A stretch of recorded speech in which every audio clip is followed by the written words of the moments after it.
Hello students, welcome back once again to your very own channel, that is Math Zone, and finally we are back with the second content of linear inequalities in two variable. Okay, in the last class, previous class जो हमने कल बच्चों किया था उसमें मैंने basics पढ़ाया था आपको, जिसमें कि बेसिक्स में हमने पढ़ा था कि कैसे एक लीनियर इनइक्वेशन को सॉल्व करते हैं, how to solve a linear equation, क्या उसका बेसिक कॉन्सेप्ट होता है, how many types of linear inequalities are there.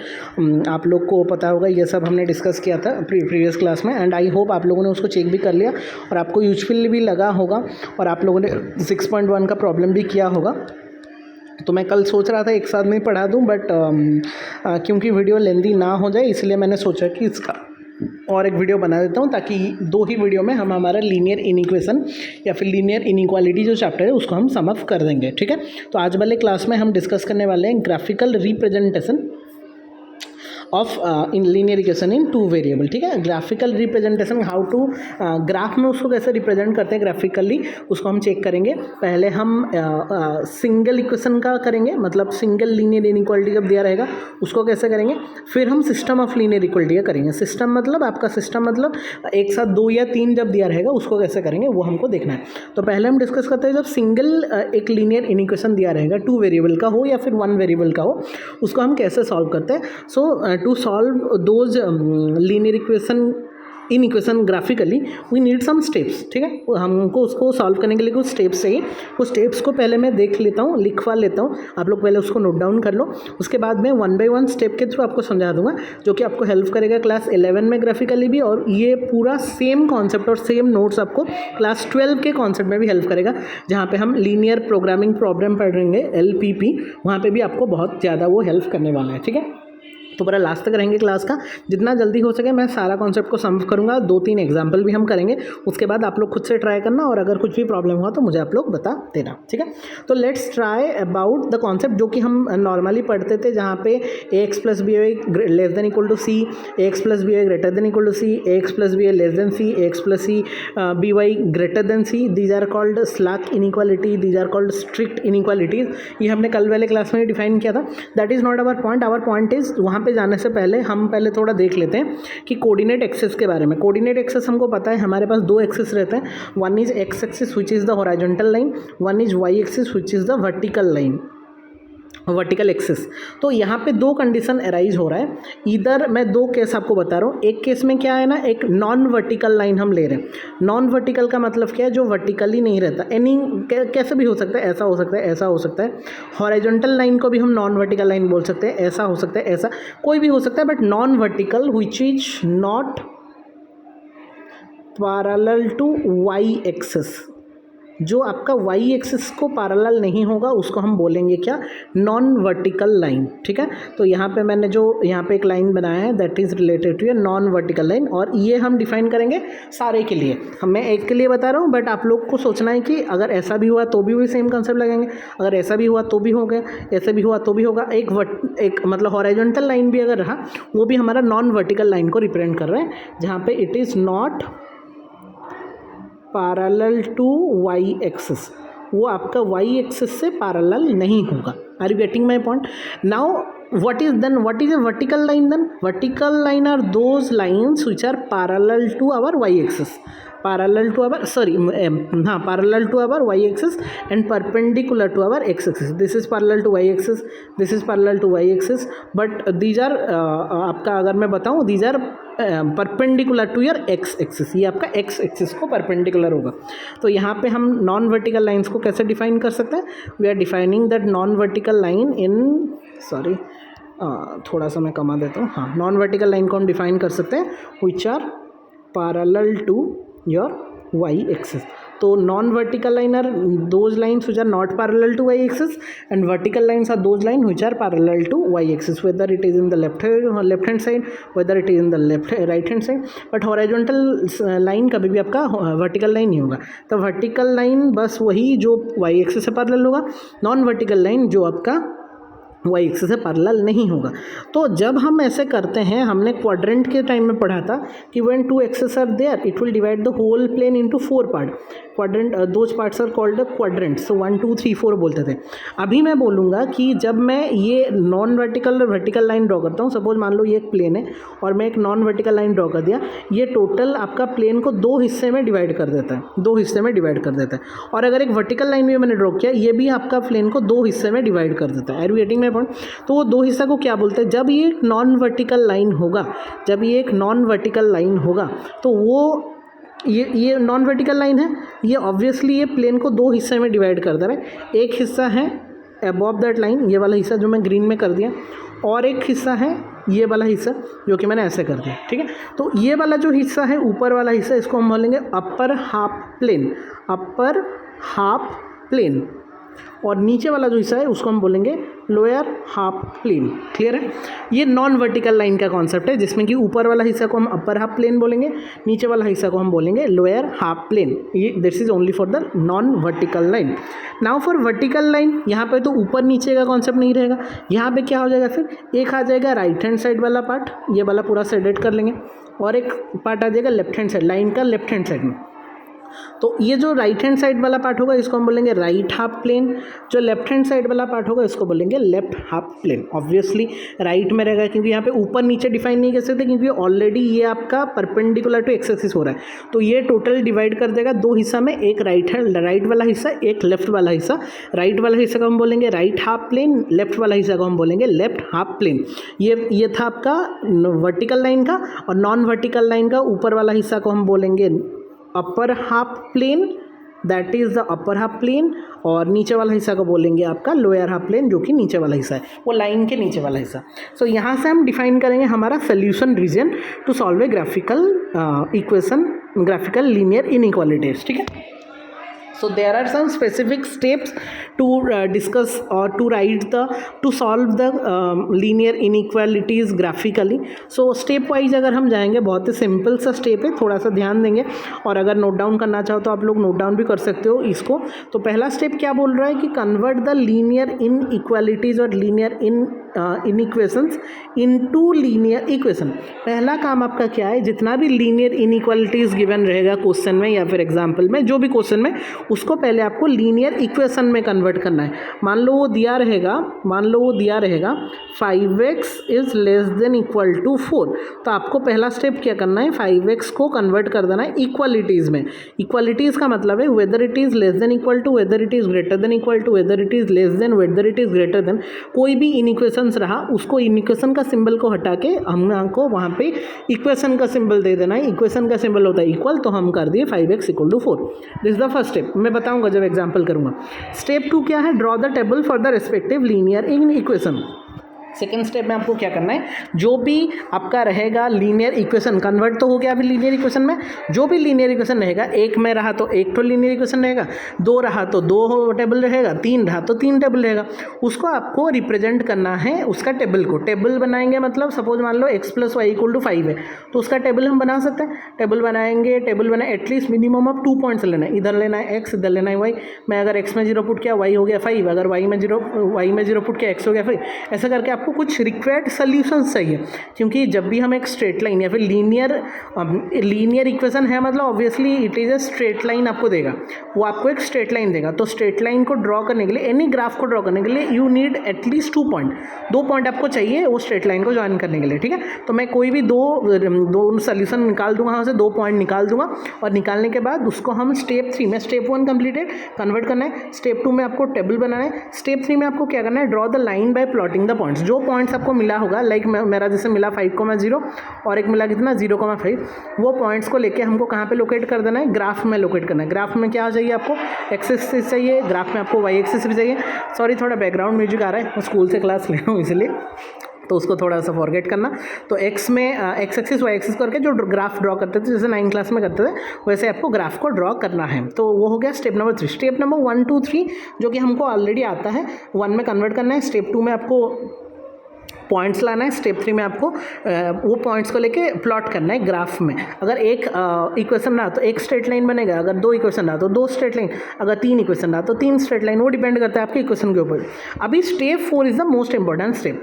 तो स्टेप 4 में आपको क्या देखना है, to find the shaded region और फिजिबल रीजन और बाउंडेड रीजन और सोल्यूशन रीजन, कुछ भी बोल सकता है। बेसिकली हम शेडेड रीजन बोलते हैं, फिजिबल रीजन, सोल्यूशन रीजन भी बोलते हैं। बेसिकली वहाँ पे हमको सोल्यूशन रीजन चाहिए कि कौन से रीजन में आपको सोल्यूशन पार्ट मिल रहा है, मतलब those values of x which will satisfy the given linear equation given in the question.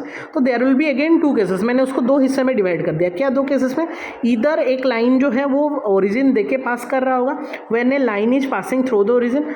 ऐसा भी हो सकता है कि वो ओरिजिन देके पास नहीं कर रहा होगा, if the line is passing through. यहाँ पे पहला वाला में हम ऐसा कुछ लाइन लेंगे जो कि ओरिजिन देके पास नहीं कर रहा, लाइक ऐसा एक है, हमारा लाइन इधर जा रहा है तो it is not passing through the origin.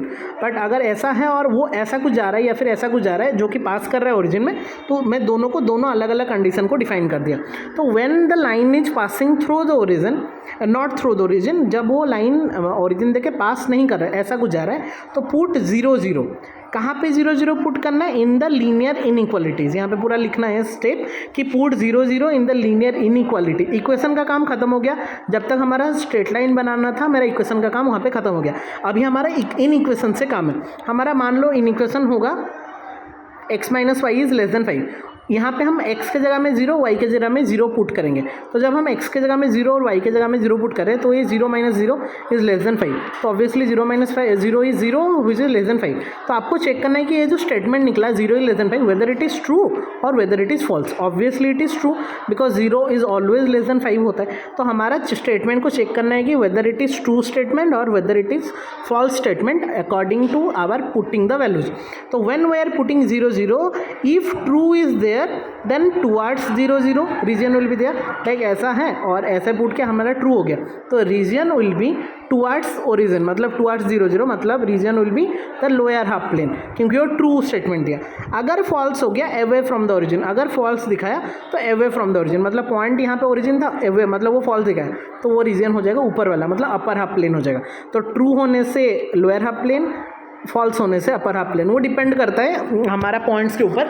अगर हमने 0 0 पुट किया और ट्रू निकला तो टुवर्ड्स 0 0 होगा, जो पॉइंट हमने रैंडम पॉइंट लिया होगा। 0 0 लेने का मतलब यही है कि हमको कैलकुलेशन में ईजी हो जाएगा, बट दैट डजंट मीन कि हम और कोई पॉइंट नहीं लें। हम कोई भी पॉइंट रैंडम पॉइंट ले सकते हैं, और अगर वो पॉइंट में वो सेटिस्फाई हो, जो स्टेटमेंट ट्रू निकला, स्टेटमेंट ट्रू निकला मतलब x और y का वैल्यू पुट करने के बाद अगर ट्रू निकला तो जो रीजन होगा, सोल्यूशन रीजन, वो टुवर्ड्स दैट पॉइंट होगा, और अगर फॉल्स निकला तो अवे फ्रॉम दैट पॉइंट होगा। That is the only way to discuss the concept. ठीक है, ये था आपका ओरिजिन देके। क्योंकि ये ओरिजिन देके नहीं पास कर रहा है तो मैंने आराम से 0 0 पुट कर दिया।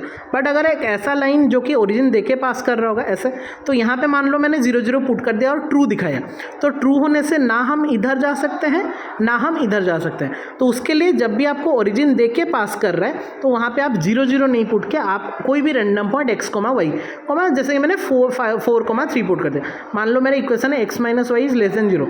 ऑब्वियसली ये ओरिजिन देके पास करेगा, तो मैं x में 4 पुट कर दूंगा, y में कितना पुट, 3 पुट कर दूंगा, 0 कर दूंगा, तो 1 is less than 0। No, it is false. 1 will never be less than 0। तो ये फॉल्स दिखा। तो अगर फॉल्स दिखा वो तो अवे फ्रॉम द पॉइंट होगा। तो अवे फ्रॉम द पॉइंट मतलब हमारा लाइन अगर ऐसा होगा, लाइक मैंने x - y लेस देन 0, तो हमारा लाइन कुछ ऐसा दे रहा है 4,3। मान लो 4,3 आपका हुआ, 4,4 यहाँ पे हुआ, तो फॉल्स हुआ, तो अवे फ्रॉम द ओरिजिन मतलब अवे फ्रॉम दैट पॉइंट, मतलब ये वाला पॉइंट। अवे फ्रॉम द मतलब वो पॉइंट को अगर ट्रू होता तो टुवर्ड्स होता, बट क्योंकि फॉल्स है तो अवे होगा, तो उससे अलग मतलब अपोजिट वे में, तो ये वाला मतलब ये वाला अपर हाफ प्लेन हो जाएगा उसका रीजन। ठीक है, ये फॉर एग्जाम्पल था, मैंने आपको बताया। तो क्या याद रखें फिर, स्टेप 1 में आपको कन्वर्ट करना है, स्टेप 2 में आपको क्या करना है, स्टेप 1 में कन्वर्ट, स्टेप 2 में आपको ड्रॉ द टेबल, स्टेप 3 में आपको प्लॉट करना है। स्टेप 4 में मोस्ट इंपॉर्टेंटली अगर वो ओरिजिन देख के पास नहीं कर रहा है तो सीधा 0 0 पुट कर दो और चेक करो वेदर अगर ट्रू हुआ तो टुवर्ड्स द ओरिजिन होगा रीजन, अगर फॉल्स हुआ तो अवे फ्रॉम द ओरिजिन होगा। और मान लो वो ओरिजिन देख के ही पास कर रहा है तो कोई भी random point, weather it is positive negative, कोई भी रैंडम पॉइंट पुट कर दो। अगर वो पॉइंट में वो ट्रू सेटिस्फाई हुआ, मतलब ट्रू दिखाया, तो टुवर्ड्स दैट पॉइंट होगा रीजन, अगर फॉल्स दिखाया तो अवे फ्रॉम दैट रीजन होगा। तो that is the simple way to discuss the solution region of the respective point. Now method of solving, let's do one example related to NCERT. एक example करके देखते हैं, फिर हमको पता चल जाएगा बेसिकली वो कहाँ से हम क्या कर रहे हैं. तो हमारा सपोज मान लो क्वेश्चन हमने ले लिया, solve 3x - 4 graphically, solve 3x + 2y > 6 graphically. तो स्टेप 1 क्या था? Step 1 we have to convert the linear inequality into equality. तो हमारा इनइक्वालिटी था 3x + 2y < 6. हमको उसको इक्वालिटी में कन्वर्ट करना है, तो it will become 3x + 2y = 6. Whether it is less than, whether it is less than, that is not defined. Just we need to just convert that linear inequality into equality so that it will be 3x + 2y = 6. पहला काम खत्म. Second step क्या था बच्चों? Second step था आपका table बनाना. Table बना लेंगे. हमारा इक्वेशन क्या हो गया बताओ? 3x + 2y = 6 हो गया. 2x + 3 = 6 अगर हो गया तो टेबल बनाने के लिए आपको x और y का एनी मिनिमम ऑफ 2 पॉइंट तो लेना ही है. 3 पॉइंट लेने से भी चलेगा, मिनिमम ऑफ 2 पॉइंट लेना है. सबसे ईजीएस्ट वे क्या है 2 पॉइंट मिलने का? एक बार x में 0 पुट कर दो, एक बार y में 0 पुट कर दो. एक बार x में 0 पुट कर दो, एक बार y में. तो अगर मैंने x में 0 पुट कर दिया 2y = 6 हो गया, y कितना हो गया? 3 हो गया. अगर मैं y में 0 पुट कर दिया तो 3x = 6 हो गया, x कितना हो गया? 2 हो गया. तो 2x, हाँ y में 0 मतलब 2x था ना, 3x मतलब 80 हो गया. तो एक पॉइंट मिला 0,3 और एक पॉइंट मिला 2,0 और एक पॉइंट भी अगर लेंगे तो 1,1.5. It is also true. Step 2 completed. Now we have to make the step 3. Step 3 में क्या था? Plotting of the points. आपको पॉइंट्स प्लॉट करना है. एक पॉइंट मिला था आपको कितना? 2,0. एक पॉइंट आपको मिला था 0,3. 2,0 एंड 0,3. तो मैंने यहाँ पे x एक्सिस ड्रॉ किया. ये ग्राफ में करना है, ये हम रफ में किया, ग्राफ में करना है. x एक्सिस y एक्सिस हो गया. यहाँ पे हो गया आपका 2,0, यहाँ पे हो गया 0,3. तो ये लाइन ऐसा कुछ हो गया. ये क्लियर है पूरा. अभी हमारा स्टेप 4 में क्या था? देखो स्टेप 4 में था to check the shaded region. To check the shaded region मैंने आपको क्या बोला था? हमारा नॉर्मल इक्वेशन था कितना? 3x + 2y. अभी इक्वेशन का काम खत्म है, अभी इन इक्वेशन में आते हैं. 3x + 2y > 6. अभी क्योंकि ये ओरिजिन से पास नहीं कर रहा है तो ये पहला कंडीशन हो गया. तो यहाँ पे आपको कितना पुट करना है? 0,0 पुट करना है. मतलब x के जगह में 0 पुट करना है, y के जगह में 0 पुट करना है. तो 3 × 0 it will be 0 + 2 × 0 it will also be 0 < 6. तो 0 will be < 6. Obviously it is a false statement. Is it true? Obviously no, क्योंकि 0 कभी भी 6 से छोटा नहीं हो सकता. तो अगर ये फॉल्स स्टेटमेंट आपको दे रहा है तो मैंने आपको क्या बोला कि अगर वो फॉल्स होगा तो टुवर्ड्स और नहीं होगा, वो एवर हो जाएगा. तो हमने 0,0 पुट किया था, तो वो टुवर्ड्स नहीं हुआ तो क्या हो जाएगा? एवर हो जाएगा. तो ये वाला रीजन जो अपर हाफ प्लेन हो जाएगा that will be your shaded region and that will be your final solution region. That's all. इतना ही करना है बच्चों, ठीक है. तो हमने यहाँ पे पुट किया, चेक किया. चेक करने के बाद अगर ट्रू दिखाता, अगर मान लो ट्रू दिखाता तो वो टुवर्ड्स द ओरिजिन होता. बट क्योंकि ये फॉल्स है, क्या ये फॉल्स हुआ, the shaded region will be away from the origin that is upper half plane. That's all. और ये बस याद रखना है क्योंकि ये स्ट्रिक्ट इनइक्वालिटी था, क्योंकि ये > 6 था, < 6 था. तो वहाँ पे आपको बस एक काम नोटिस करना है कि जब भी स्ट्रिक्ट इनइक्वेशन होगा तो यहाँ पे आपको डॉट डॉट लाइन देना है. शेडेड रीजन तो रहेगा ऐसा ही, बट ये डॉट डॉट लाइन होगा. इधर आप डॉट डॉट लाइन नहीं लिख रहे हो तो यहाँ पे जो देयरफॉर लिखे, यहाँ पे आपको लिखना है कि the shaded region will be the away from the origin that is the upper half plane in excluding the points on the line. Excluding the points on the line. ठीक है ना. मतलब यहाँ पे आपको वो जो पॉइंट्स है लाइंस के ऊपर वाला, वो पॉइंट्स को एक्सक्लूड करना है, क्योंकि जब भी हम सोल्यूशन रीजन निकालते हैं वो उसके ऊपर वाला पॉइंट्स को भी लेके हम सोल्यूशन रीजन निकालते हैं. बट क्योंकि यहाँ पे स्ट्रिक्टली < 6 था, वहाँ पे हम वो वाला पॉइंट्स को एक्सक्लूड करना पड़ेगा. जैसे आपको पता होगा जब 2,6 लिखते हैं, 2 इंक्लूडेड 6 एक्सक्लूडेड, तो यहाँ पे हम 6 को नहीं लेते हैं, 6 तक लेते हैं सारा पॉइंट, बट 6 को हम कैलकुलेट नहीं करते. इसलिए वहाँ पे हम स्ट्रिक्ट इनइक्वालिटी का सिंबल यूज़ करें. और मान लो यहाँ पे <= होता तो पूरा लाइन को हमको खींचना पड़ता. और अगर आप लाइन में नहीं दिखा पाए तो you must write that part in the therefore so that it will be very much helpful. I hope it is clear. तो यहाँ पे हमने जो ये वाला एग्जांपल किया, यहाँ पे हमने क्या किया ना, only one variable, one linear inequality को लेके किया. अभी हम एक एग्जांपल करेंगे जिसमें कि हम सिस्टम ऑफ लीनियर, इसको बोलते हैं system of linear inequality. System का मतलब क्या होता है कि मोर देन वन जब रहता है उसको हम बोलते हैं system of linear equation. It may be 2, it may be 3. ठीक है ना. कुछ कुछ जगह में ऐसा भी लिखा रहता है x, y इज > 0. इसका मतलब ये, इसके लिए यार करना नहीं है, इसको बोलते हैं basically non negative restriction. Non negative restriction. इसका मतलब क्या है, एक्स भी 0 से बड़ा होगा, वाई भी 0 से बड़ा होगा। तो जब हमारा ऐसे हमारा जो क्वाड्रेंट होगा, हमेशा ये वाला क्वाड्रेंट आपको पहला वाला क्वाड्रेंट को नोटिफाई करेगा, क्योंकि एक्स और वाई बोथ पॉजिटिव कहाँ पे होता है, फर्स्ट क्वाड्रेंट में होता है। तो वहाँ पे आपको ओनली फर्स्ट क्वाड्रेंट का सोल्यूशन रीजन को कंसिडर करना है, ठीक है। वो अगर लिखा होगा, अगर नहीं लिखा होगा तो जितना लिखा है उसको लेके करना है। तो हमारा क्वेश्चन थोड़ा सा नोट डाउन करो, क्वेश्चन को क्या लिखा गया है। तो x plus y is greater than equal to 5, x minus y is less than equal to 3। जैसे कॉन्सेप्ट हमने कर रहे थे वैसे ही कॉन्सेप्ट को करना है। बस ध्यान रखना है आपको कि जहाँ पे वहाँ पे 1 के लिए करते थे, यहाँ पे 2 के लिए करेंगे। थोड़ा क्वेश्चन लिखो।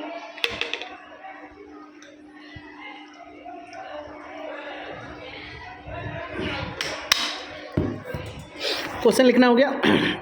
अभी आ जाओ आप लोग कि जैसे स्टेप्स हमने लिखा था एक लीनियर इनइक्वालिटी के लिए, same steps will be there for the 2 linear और 3 लीनियर और 4। अगर 4 भी लीनियर इक्वेशन दे दिया तो वही सेम कॉन्सेप्ट लगाना है, सेम स्टेप भी करना है। बस इतना ध्यान रखना है, वहाँ पे कन्वर्ट हम 1 को कर रहे थे, यहाँ पे 2 को करेंगे। अगर वहाँ पे टेबल 1 बना रहे थे, यहाँ पे 2 टेबल बनाएंगे। वहाँ पे लाइन 1 खींच रहे थे, यहाँ पे 2 लाइन खींच रहे हैं। वहाँ पे 1 बार चेक कर रहे थे, यहाँ पे 2 बार चेक करना है। बाकी सब स्टेप सेम रहेगा, बस 1 की जगह हमको 2 करना है बस, ठीक है। तो लेट्स स्टार्ट द कॉन्सेप्ट। तो हम स्टार्ट करें हमारा स्टेप नंबर 1 से। स्टेप नंबर 1 में क्या था, step number 1 was to convert all the linear inequalities into linear equation. So that पहला हमारा क्या था बच्चों, x plus y is greater than 5 equal to 5। मैंने बोला ना, ग्रेटर देन हो, ग्रेटर देन इक्वल टू हो, लेस देन इक्वल टू हो, सारे में आपको इसको कन्वर्ट कर देना है इक्वल टू में। तो ये था हमारा x plus y is greater than equal to 5, it will be x plus y is equal to 5, that's all. Second वाला था x minus y is less than equal to 3, वो हो जाएगा आपका x minus y is equal to 3। तो 2 equation में हो गया, वहाँ पे 1 इक्वेशन कन्वर्ट किए थे हमने, यहाँ पे 2 इक्वेशन कन्वर्ट कर दिया। तो मेरे पास अभी 2 लीनियर इक्वेशंस है। क्या क्या, एक हो गया आपका x plus y is equal to 5 और एक हो गया x minus y is equal to 3। Getting clear. Step 2 is for finding out the points, ठीक है। पॉइंट्स निकालने के लिए वहाँ पे हम 1 टेबल बना रहे थे, यहाँ पे हम बच्चों कितना टेबल बनाएंगे, 2 टेबल बनाएंगे। एक बनाए x plus y equal to 5 के लिए, एक बनाए x minus y equal to 3 के लिए। एक्स में मैंने 0 पुट कर दिया, वाई निकल गया 5, वाई में मैंने 0 पुट कर दिया, एक्स निकल गया 5। That is the simplest way to find out the solution. और एल्स आप लोग ऐसे नॉर्मल पॉइंट्स दे के भी पुट करके निकाल सकते हो, बट 0 पुट करने से क्या रहेगा ना, वो जल्दी से आपका हो जाएगा। अभी सेकंड टेबल किसके लिए बनाएंगे, x minus y equal to 3। तो एक्स में 0 पुट कर दो, वाई मिल गया -3, वाई में 0 पुट कर दो, एक्स मिल गया 3।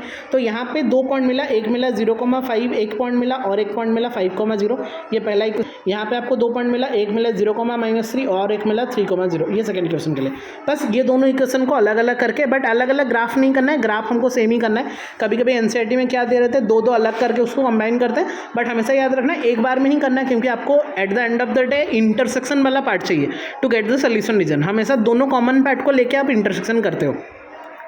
तो स्टेप 3 में प्लॉटिंग ऑफ द पॉइंट्स। ये तो 9 क्लास का बच्चा भी एक कर लेगा, जैसे हम कर रहे थे। पहले मैं x plus y equal to 5 का पॉइंट्स को ड्रॉ करूँगा। पहला पॉइंट था हमारा 0,5 और एक पॉइंट था 5,0। तो ये वाला लाइन हो गया उसका, ठीक है। उसके नीचे हमेशा लिखना मत भूलना, बहुत बच्चे लिखना भूल जाते हैं और गलत हो जाता है, इसके लिए मार्क कट जाता है। तो पहला x plus y equal to 5 के लिए मैंने एक लाइन ड्रॉ कर दिया। सेकंड लाइन किसके लिए था, x minus y equal to 3 के लिए था। तो जिसमें कि हमने ड्रॉ किया वो वाला लाइन ऐसा हो गया, ठीक है ना। तो हमारा पॉइंट जो था हमने ले लिया, तो ऐसा कुछ लाइन निकला। अभी है चेकिंग का वक्त। जब हम चेकिंग करेंगे हमारे लीनियर इक्वेशन, हम अभी इक्वेशन का काम खत्म, अभी इन इक्वेशन का बारी आया कि x plus y is greater than equal to 5। मैंने क्या बोला था, दोनों ही लाइन हमारा ओरिजिन देके पास नहीं कर रहा है। तो अगर दोनों ही लाइन ओरिजिन देके पास नहीं कर रहा है तो वहाँ पे आपको 0 पुट कर देना है। अगर ओरिजिन देके करता तो रैंडम पॉइंट लेते, बट क्योंकि ये दोनों ही लाइन ओरिजिन देके पास नहीं कर रहा है तो ये have to take the points 0,0 दोनों ही पार्ट में। तो पहला इक्वेशन में अगर चेक करेंगे 0 + 0 is greater than equal to 5, तो 0 is greater than equal to 5। Is it true और false? Obviously it is false, क्योंकि 0 कभी भी 5 से बड़ा नहीं हो सकता। सेकंड इक्वेशन क्या था, x minus y is less than equal to 3। यहाँ पे जब मैंने 0 पुट किया, 0 - 0 is 0, 0 is less than equal to 3। Yes, it is correct या इट इज ट्रू। तो x minus y is less than equal to 3 के लिए आपका ट्रू वैल्यू दिखाया, x plus y equal to 5 के लिए आपका फॉल्स वैल्यू दिखाया। बहुत बच्चों को कन्फ्यूजन होता है सर यहाँ पे इक्वल टू है तो 0 3 से तो इक्वल नहीं है। ये जो एक्सप्रेशन का मतलब है कि 0 लेस देन इक्वल टू 3 का मतलब 0 3 या फिर 3 से छोटा है। 3 हो सकता है, मैंने लिखा x is less than equal to 3, इसका मतलब होता है x इज ईदर 3 और लेस देन 3। इसका मतलब हमेशा नहीं होता कि x 3 के साथ ऐसा होता तो वो x इक्वल टू 3 लिखता ना, बच्चे कन्फ्यूज होते। तो इसका मतलब 0 is less than equal to 3, it is also true because 0 is either 3 और लेस देन 3 है, और ये आपका लेस देन वाला को कंसिडर कर रहा है, तो इट इज़ ट्रू। मतलब हमने क्या जस्टिफाई किया कि x minus y equal to 3 वाला जो पॉइंट था वहाँ पे वो ट्रू वैल्यू दिखाया। ट्रू वैल्यू दिखाया मतलब टुवर्ड्स द ओरिजिन। तो मैं ऐसे एक एरो मार्क दे दिया कि उसका जो रीजन होगा, तो मैं मार्क कर दे रहा हूँ क्योंकि मेरे पास अभी कलर है तो मैं मार्क कर दे रहा हूँ, बट आपके पास क्योंकि कलर नहीं होगा तो आपको ऐसे एक एरो करके करना पड़ेगा। ये है ये वाला लाइन का, और x plus y equal to 5 वहाँ उसमें वो क्या दिखाया, फॉल्स दिखाया। तो मैंने ओरिजिन पुट किया था, फॉल्स दिखाया मतलब अवे फ्रॉम द ओरिजिन, मतलब ये वाला पार्ट हो गया। अभी ध्यान से देखो, अभी अगर हम ध्यान से हमारा फिगर को देखेंगे तो रेड वाला पार्ट और ग्रीन वाला पार्ट मैंने ड्रॉ कर दिया। पहला वाला लाइन का टुवर्ड्स द ओरिजिन हुआ, दूसरा वाला x plus y equal to 5 का अवे फ्रॉम द ओरिजिन हुआ क्योंकि वो फॉल्स दिखाया, और x minus y equal to 3 का टुवर्ड्स द ओरिजिन दिखाया क्योंकि वो ट्रू वैल्यू दिखाया। अभी आप लोग ध्यान से देखो फिगर को और मुझे बताओ कि कौन सा पार्ट आपका कॉमन पार्ट आ रहा है। ऑब्वियसली ये वाला पार्ट का कॉमन आ रहा है। अगर मैं ब्लैक पेन में उसको सेट करूं तो ये वाला पार्ट जो है जिसमें कि रेड कलर भी आ रहा है और ग्रीन कलर भी आ रहा है, ये वाला पार्ट आपका कॉमन पार्ट आ गया। तो वहाँ पे ये वाला पार्ट अगर कॉमन पार्ट आ गया तो that is your solution region. Sorry यहाँ पे बैकग्राउंड म्यूजिक बहुत ज़्यादा चल रहा है, इसके लिए थोड़ा सा एडजस्ट कर लेना, but I hope it is clear to everyone. पहले हम 2 लाइन का शेडेड रीजन अलग अलग निकाल दिए, अलग अलग निकालने के बाद वहाँ पे हमको उसका कॉमन रीजन चाहिए सोल्यूशन रीजन फाइंड आउट करने के लिए। और कॉमन रीजन मुझे कौन सा मिला, इसका ये वाला पार्ट मिला और इसका ये वाला पार्ट मिला। तो कॉमन रीजन मुझे ये वाला पार्ट दिख रहा है जो कि हमारा क्या हो जाएगा, सोल्यूशन रीजन हो जाएगा, and that will be your final answer. तो ये जो शेडेड रीजन हुआ this is our required shaded reason. ये जो हमारा शेडेड रीजन हुआ वो हमारा क्या हो गया ना, रिक्वायर्ड शेडेड रीजन हो गया। That's all, I hope it is clear. तो ऐसा बहुत सारा अलग अलग क्वेश्चन रह सकता है जिसमें कि आपको रिक्वायर्ड शेडेड रीजन निकालना पड़ेगा। तो first concept is first convert the equation into linear equation, second is to draw the table, third is to make the graph बनाना है, fourth and the most important is try to check whether it is passing through the origin or it is not passing through the origin। अगर origin देके पास कर रहे हैं तो कोई भी random point put कर दो, और अगर वो origin देके पास नहीं कर रहे जैसे ये था तो उसमें 0 0 पुट कर दो, क्योंकि वहाँ पे भी हम 1 1 1 1 पुट कर सकते हैं, but the thing is 0 0 put करना क्या रहता है ना, कॉन्फिडेंट रहता है, जल्दी कैलकुलेशन हो जाएगा, इसलिए मैं 0 0 पुट कर लेता हूँ। ठीक है, ऐसा करके आप रिक्वायर्ड सोल्यूशन रीजन को निकाल सकते हो। चेकिंग वाला पार्ट यहाँ पे था तो region will be towards the origin, और वहाँ पे हो गया region will be away from the origin. Last में लिख देंगे कि therefore that will be our required shaded region. I hope it is clear बच्चों। तो अब आगे अगर मैं बोलूँ आपको एक ओरिजिन देके पास करने वाला पॉइंट, लाइक मैंने लिखा x minus y is less than 0, तो इसका इक्वेशन क्या हो जाएगा, x minus y equal to 0। तो इसको मैं टेबल जब बनाऊंगा एक पॉइंट ऐसा मिलेगा मुझे जो कि ओरिजिन देके पास, क्योंकि x is equal to y हो जाएगा, तो x वाई लेने से एक पॉइंट तो 0 0 हो गई, और एक पॉइंट मान लो 1 1 मैंने ले लिया। ठीक है, अभी मैं ड्रॉ करके आपको दिखा रहा हूँ। ये आपका हो गया। जब मैं लाइन ड्रॉ करूँगा तो क्या होगा बोलो, ऐसा कुछ लाइन जाएगा, sorry passing through the origin जाएगा, ऐसे कुछ जाएगा। ठीक है, ऐसे हो गया क्योंकि 0 0 ये वाला पॉइंट है, 1 1 ये वाला पॉइंट होगा, 2 2 ये वाला पॉइंट होगा, तो obviously passing through the origin जाएगा। अभी मान लो क्यों बोला जाता है कि आपको जो ओरिजिन पुट नहीं करना है, मान लो मैंने ओरिजिन पुट भी कर लिया तो क्या हो जाएगा, 0 माइनस 0 इज लेस देन 0, तो 0 इज लेस देन 0, ये ट्रू होगा या फॉल्स होगा। मान लो इक्वल टू भी होता तो ट्रू होता, मान लो इक्वल टू दे दो तो ये ट्रू होता, बट ट्रू होने से आपको इधर जाना है या इधर जाना है, क्योंकि वो तो ओरिजिन देके ही पास कर रहा है ना। इसके लिए अगर आप 0 0 पुट करोगे तो वहाँ पे कोई सेंस नहीं बन रहा आपका, तो यहाँ पे इसलिए आपको कोई भी रैंडम पॉइंट चेक करना है। क्या रैंडम पॉइंट, तो मैं ये वाला पॉइंट लिया, तो ये वाला पॉइंट का वैल्यू क्या हो जाएगा, 0 1 होगा। ये सुनो, तो मैं x के जगह में 0 पुट करूँगा, y की जगह में 1 पुट करूँगा और चेक करूँगा वेदर इट इज इक्वल और नॉट, मतलब करेक्ट और नॉट। तो -1 is less than 0, yes it is true.